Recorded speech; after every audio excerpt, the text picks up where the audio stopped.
Today we're going over engineering economics, in particular, Chapter 14 in Civil and Environmental Systems Engineering by Revell, Whitlatch, and Wright. It's an introduction into what's called the time equivalence of money. Every civil engineering project is going to have an initial outlay for design and construction. That is, it costs a lot of cash up front to build a dam or a highway or a bridge or a treatment plant or whatever it is that constitutes the civil engineering work. You pay for it now and you expect the benefits over decades, sometimes a century. So the question is, how do you evaluate the financial performance of any proposed civil engineering work when you know that the money in the future isn't worth as much as the money today? I'm going to explain what I mean by that, by worth as much. $1 million today is worth more than $1 million in a year. Money does not maintain its value over time, at least not under ordinary conditions. And there's 3 reasons for it. The first reason is that a future promise for $1 million or a future expectation of $1 million might not come true. Suppose you're going to build a hydroelectric dam and you're expecting to be able to sell the electricity from the dam for years to come. So you say, I'll invest $1 billion in this dam and I will reap $100 million every single year in my electricity sales. That's an expectation that you have about the future. But if the rain doesn't come and the river that you're damming up experiences drought, and you're not able to sell all of the electricity, you will never realize the expectation that you had. So one of the reasons that future promises or future expectations for money are not worth the same amount in the present is because of risk. You might hold a bond or an IOU or a promise that someone else will pay you, and they'll pay you some amount in the future that sounds very attractive. But because of the risk that that promise or that expectation will never be realized or never come true, you wouldn't be willing to trade $1 million in the future or 10 years from now for $1 million today. Typically, the value today of a future promise is worth less than the value of that promise in the future. And the first reason is because of risk. The second reason is because of opportunity costs. What do I mean by opportunity costs? If you have $1 million in the bank, it could draw interest. That is, you might have 10% interest, $1,100,000 in a year. And so you wouldn't pay $1 million now for the promise of $1 million in a year, because if you had the $1 million, you could invest it and collect interest. Interest is the rent that is paid to use other people's money. When you rent somebody your car, or you rent somebody your apartment, you're renting them as a landlord. You're renting them the use of your property, and they pay an amount per unit time for the use of your property. If you're an Airbnb landlord, you might rent your property by the night. If you're, an ASU student housing landlord, you might rent your property by the month. When you allow other people to use your money, you are renting to them your money, and they will pay an interest rate, which is $1 per unit time per unit amount borrowed. So interest is the rent that is paid to use other people's money. And one of the reasons that a future promise is not worth the same amount of money in the present is because of the opportunity cost of collecting rent. Interest on some other investment, some alternative to the promise. So far, we have two reasons why future promises or future expectations of money are not worth the same amount as they are today. The first reason was the risk that the future promise will not come true. And the second reason was the opportunity cost, that you could collect interest or invest the money somewhere else that would give you a better return over that period of time. So there is a third reason. And the third reason relates to subjective time preferences. That is, a lot of people want what they want now, and they don't have the patience to wait. They don't have the patience to delay that gratification. So in the first reason, we have risk, and it can be reduced to sort of a mathematical expectation. In the second reason, we have opportunity cost, and we have equations that we can use to calculate those opportunity costs, the interest you would expect relative to whatever the expectation or the promise of future money is.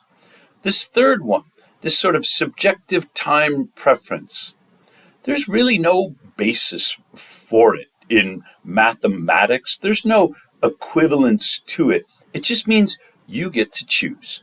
If you want something, if you prefer something now rather than later, you get to choose. You get to express a preference for it now. There is a famous psychological experiment that is conducted with children called the marshmallow test. And in this experiment, they present the child with a marshmallow, and it's a reward for having gotten some simple puzzle right. And the experimenter says, oh, you're supposed to get 2 marshmallows, not just 1 for answering this question, but I'm out at the moment. I'm going to leave this 1 marshmallow here, and I'm going to go down the hallway to the kitchen, and I'll bring you another one, as long as you promise not to eat this marshmallow while I'm gone. This is an instance in which the child must delay the gratification of 1 marshmallow so that they can get in a few minutes 2. And most kids have trouble with it. They can do it, but they're so tempted to eat that marshmallow right away. This is what I mean by subjective time preferences. Even though there are 2 marshmallows coming, they've been told, they've been promised by an experimenter that presumably they trust. This isn't a question of risk or a question of opportunity costs. This is merely a question of subjective time preferences. And some kids will gobble that 1 marshmallow right up, despite the fact that they've been told they'll miss out on the opportunity for a second marshmallow in a few minutes. People are like those children. We grow up and we want to think that we become more mature and more patient. But the fact is that we all have subjective time preferences. You maybe have experienced the phenomena in which you set your alarm clock before you go to bed at night. You say, well, I've got a big exam tomorrow. I want to get up early and study. So it's 11 o'clock at night and you set your alarm for 5 in the morning because you really want to get a good start, an early start on studying for that morning exam. When 5 in the morning runs around, you hit the snooze button and you hit it again and you hit it again. And you're still in bed at 6:30. What changed? In the evening, when you're setting the alarm, you're thinking about the sacrifice that you have to make the next morning. And you're saying, totally worth it. I'm going to sacrifice the extra sleep so I can have the reward of studying. But when that moment comes for you to make the sacrifice of getting up out of bed early and beginning to study, you sort of procrastinate on it. This is what I mean by subjective time preferences. When the costs are borne now for rewards that we're going to experience in the future, human beings typically say, well, the costs now are worth more to me than the rewards in the future. Or if I can postpone the costs to some later date, I would prefer to do that because costs and benefits in the future aren't worth the same as they are now. So we have 3 reasons why future promises or future expectations are not worth the same in the present moment. The first reason is risk. Sometimes the future doesn't come to pass. The expectation that we had is not realized. The promise isn't kept. Perhaps the exam was canceled. Perhaps whomever it was who promised to pay you just doesn't live up to their word. The second reason is the opportunity costs. If you can deposit a certain amount of money in the bank and draw interest now, then whatever that future promise is must exceed the amount that you could draw for interest. The opportunity cost is your next best alternative. And if you have a better alternative in the interest rate than you're expecting from the future, why would you invest in that future instead of in the bank to draw interest? But the third is just subjective time preference. Sometimes we want what we want right now, and we don't want to have to wait. These three reasons explain why economists will discount future expectations. That is, they will say, if it's $1 million a year from now, perhaps it's only worth 900,000 in present value terms. This is what we mean by the discount.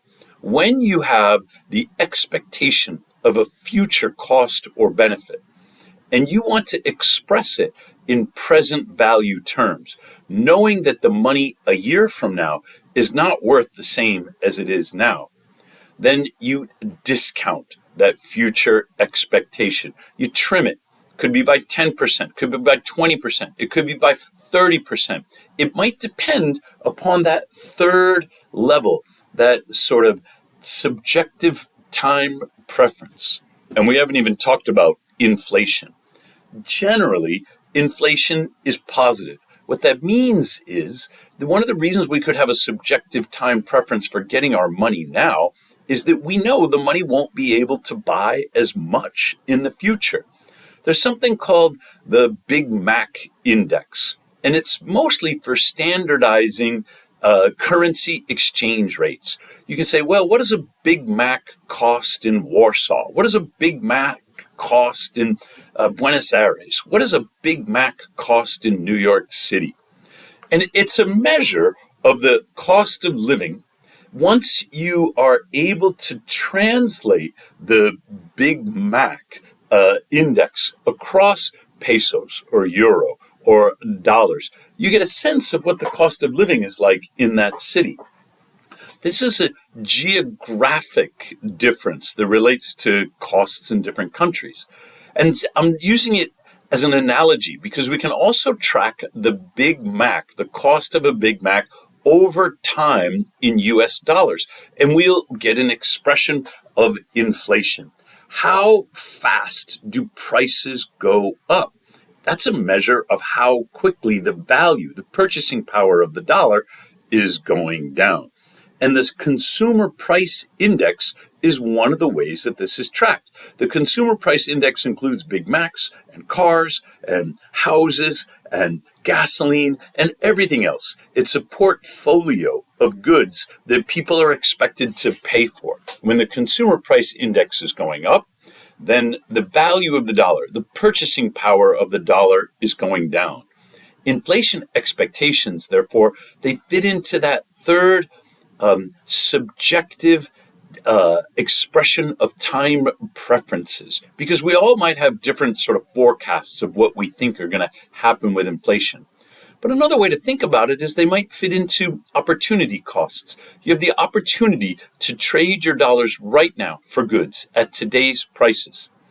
And if interest rates are lower than inflation rates, then you're going to lose that opportunity. If inflation is running at 10%, and the interest rate or the rate of return you could get on your money is only 5%, then you will be losing purchasing power at a rate of approximately 5% per year. That's fewer Big Macs, fewer gallons of gasoline, smaller homes. What works against inflation is technological innovation. Although there's not a lot of innovation in a Big Mac, and we can see that the price of a Big Mac goes up over time, the price of a flat screen TV or a computer or a smartphone generally goes down over time, at least as far as the smartphone gives you more memory, more computer power, better display. But that's not due to deflation. That's due to technological innovation. That is increased efficiency in the production of the good. So there are some cases where it might be better to delay a purchase, in particular for high-tech goods, where you think that you're going to be able to get more for your cash because of the latest, greatest, newest technological innovation that will be a low-cost upgrade. Now I'm going to try and bring all this around into a summary statement. Money promises, whether it's cost or benefit, in the future. An expectation of the future does not translate into the present without a discount. We're going to look in chapter 14 about how to do the mathematics of discounting future expectations to the present value so that we can evaluate any single civil engineering design proposal based upon its rate of return. Through this financial lens, we need to translate all the future expectations of financial rewards or costs into the single present value term so that we can make a fair comparison of how much we're investing up front relative to the benefits that we're expecting in the future.